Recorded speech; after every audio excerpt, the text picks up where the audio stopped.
It is now 5:46. We are turning you now to today's morning business report. Bud Light is trying to make a comeback with a focus on sports and concerts. And colleges could lose millions over a pro-Palestinian protest. Jane King is live on this Wednesday, the NASDAQ, with those stories and more. Good morning, Jane.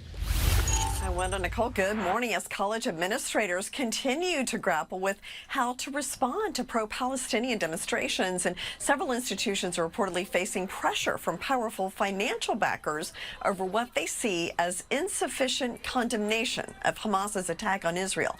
Cornell, Columbia, Harvard, Yale, University of Pennsylvania, all facing financial threats and other criticisms and direct cutoff from influential donors, and all the colleges could lose millions of dollars. Well, Caesars Entertainment said hackers accessed its customer loyalty program database earlier this year, and the cause of that incident cannot yet be determined. The company said that it has become the subject of multiple lawsuits involving this incident. It's looking to consolidate all of those cases. Now, regulators are investigating. The company says they're cooperating with all of that. Anheuser-Busch will focus its marketing on events like football and concerts, which it has targeted often in the past as it looks to lift sagging sales of Bud Light.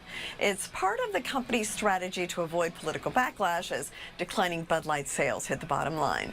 And stocks did close higher on Halloween, but logged the first 3-month losing streak since 2020.